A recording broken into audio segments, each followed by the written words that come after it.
Hey everyone, welcome to today's video. We are 6 months away from the 2020 US presidential election, and I just wanted to give everyone an update on the state of the race and why I think we are headed for a razor-thin photo finish election.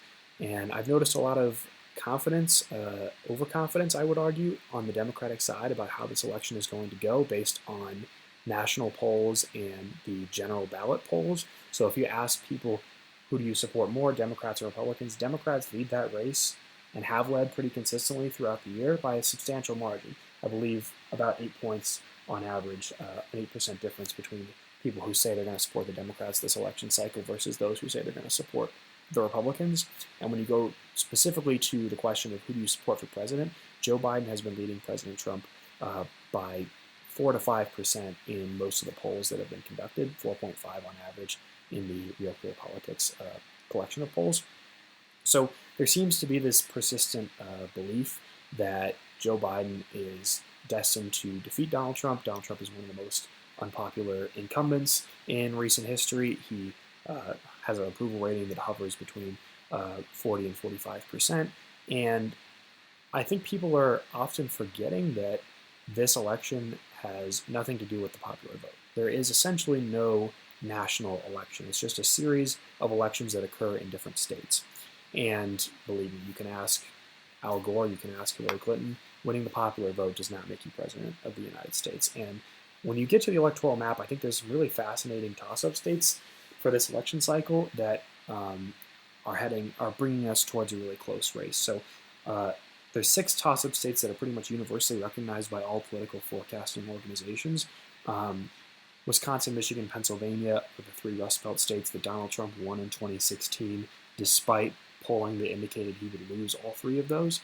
These were all very close states, and I think are set to be close this year.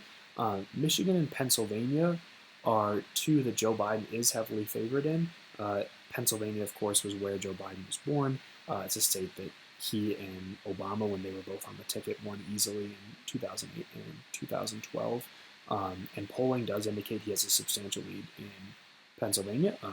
And obviously we take polls with a grain of salt, but most of the polls that have come out of Pennsylvania have him up between 6 and 8 points. And I do think he is the favorite to win in Pennsylvania and in Michigan as well. This is a state that has, there's a high popularity for the auto industry bailout that was done under President Obama and Joe Biden.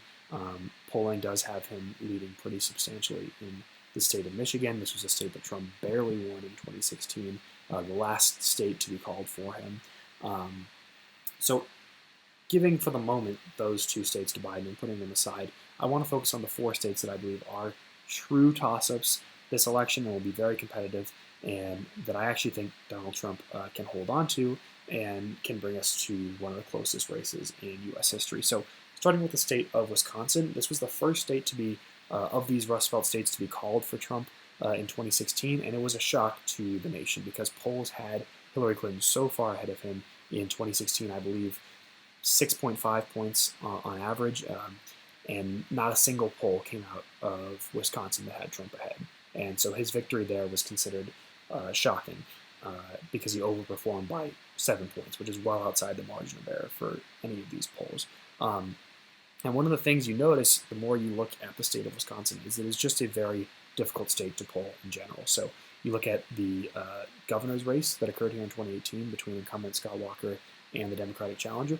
There were polls that had Scott Walker down 10 points, down 13 points. There were a few polls that had him ahead, and he ended up losing by 1 point, which generally was an overperformance relative to what the polling average was suggesting.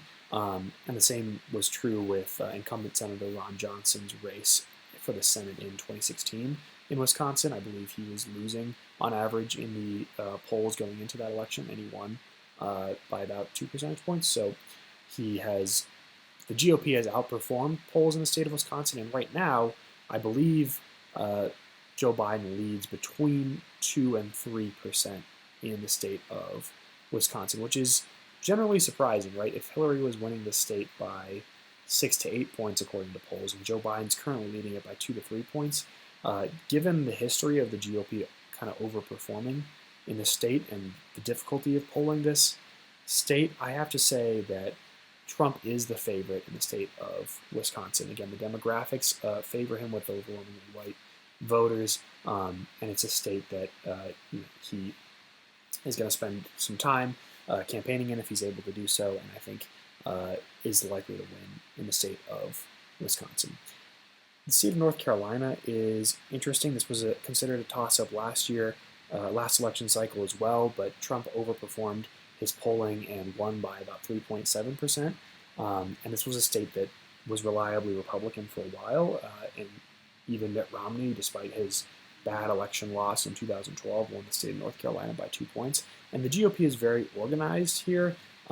This is where they were planning to have their convention before the coronavirus kicked in, and we'll see if that convention takes place or if it's all virtual. But this is where President Trump also had his most recent rally in March before his rallies were stopped due to the virus. So he spends a lot of time here. The GOP spends a lot of time and money organizing in North Carolina to make sure that they hold on to the state.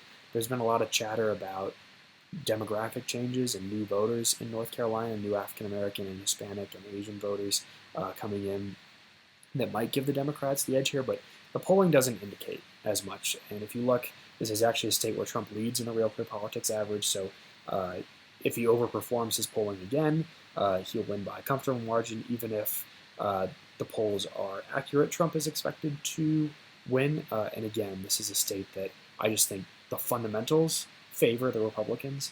And it would be surprising to me if the Democrats are able to pick off North Carolina, given its electoral history and given what a lot of the data suggests about North Carolina. And I think he's going to have a good showing here on Election Day for President Trump. So that brings us to the state of Florida, which is always, in every election cycle, a toss-up and is always discussed at length. This has turned out well for the GOP in the 2018 midterms. They won both the governor's race here and the senatorial race statewide in Florida. And every election cycle, they run up the margins in the Panhandle area. If you look at just the map from the 2016 presidential election in Florida, ruby red all across the Panhandle. These are demographics that make the state look a lot more like Alabama or Mississippi, kind of the neighboring traditional southern states. And Trump has obviously spent a lot of time in Florida. This is where he has his residence is listed as his home state on the federal election forms for this election cycle. Obviously, a state that he campaigns in frequently, and that the GOP is, again, very organized and puts a lot of resources into. I do think that there are some silver linings here for Joe Biden. Obviously, the polls have been a little bit questionable in terms of their reliability, but there have been polls that show Biden up between 3 to 5 points in the state of Florida, and part of his advantage here is the demographics, which are older in Florida relative to the rest of the country. So if you look 65 years and over, that's 26% of the Florida electorate versus only 20% of the United States national electorate. And if any of you have grandparents who retired in the state of Florida, you know that there's a lot of old people who reside in Florida. And that's a demographic group that has actually been trending well for Joe Biden. He has polled above Trump among seniors in a way that Hillary Clinton wasn't able to do 4 years ago. So Joe Biden will certainly be competitive in the state of Florida. The only reason I would give the GOP the slightest of edges in the state of Florida is the only electoral history we have to go off of, which is the 2018 midterms, where the GOP was able to win both of the key races that occurred there. And again, they just have very high turnout, and Trump has massively overperformed in a lot of these kind of rural panhandle counties. And I just think his enthusiasm and his base, if they turn out in the numbers that they did in 2016, that he'll be able to win. And even when President Obama won this state in 2008 and 2012, both of those margins were within 1%. So this is always a very close state, even when the Democrats are having a good year. And remember, 2018 was considered a Democratic wave year, where the Democrats picked up so many seats across the House, and the Republicans were still able to hold on to the statewide elections in the state of Florida. So I do give the slightest of edges here to Donald Trump. in a state that I think he's going to spend quite a bit of time in. And notice where that leaves us on the electoral map. Neither candidate at 270 at this point, if these states are called in the way that at the moment I predict that they will be. And that brings us to the state of Arizona, which is surprising to a lot of people to be considered a toss-up in this cycle when it hasn't been a toss-up for decades. This is a state Republicans win every election cycle. In 1964, I believe, when Lyndon Johnson was reelected by a massive margin, I think he won like 45 out of 50 states. One of the states that he lost was Arizona, which went to the Republicans. This is a state that I think Mitt Romney carried by over 10 points in 2012. And it was, last election cycle was the first year it was close. Donald Trump won by 3.5 points, I believe, and I do think he underperformed relative to what the polls had. He was expected to win by 4 points or more. He only won by 3.5.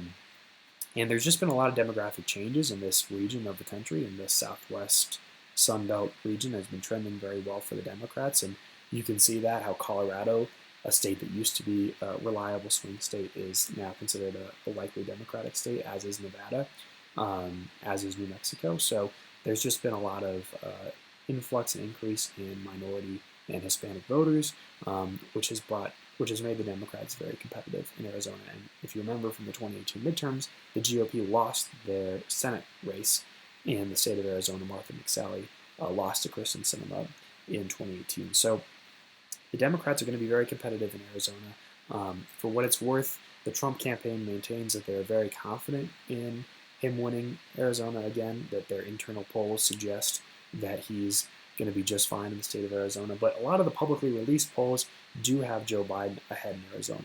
Some polls by as few as 1 point, others by as many as 8 or 9 points. So this is going to be a competitive state. And it brings us to actually an interesting scenario. If Donald Trump is able to hold on to the state of Arizona, we're left with neither candidate being at 270 electoral votes. And if you notice in the state of Nebraska, they split their electoral votes. So 4 of the 5 electoral votes will go to whoever wins the most votes statewide. And then Nebraska's second congressional district allocates its electoral votes separately. So if you look at Nebraska's second district, there's limited polling on that state, but it is on that district, but it is considered to be a toss-up.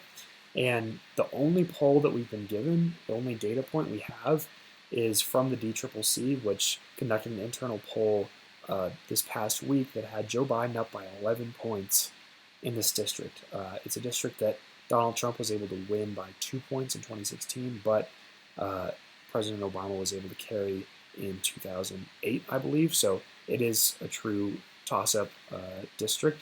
And granted, this is a Democratic committee poll, so it's possible it's a little bit biased, but based on the contact list that the DCCC is phoning up, these are probably already some likely Democratic voters, so it's possible that this poll isn't accurate, but 11 points of a lead is certainly outside the margin for error, and it's very, very possible that Joe Biden wins this district despite losing these other 4 key states that I talked about: Wisconsin, North Carolina, Florida, and Arizona, which brings us to the doomsday scenario, the unprecedented scenario in American politics, where neither candidate hits 270 electoral votes, where we have an exact tie in the Electoral College.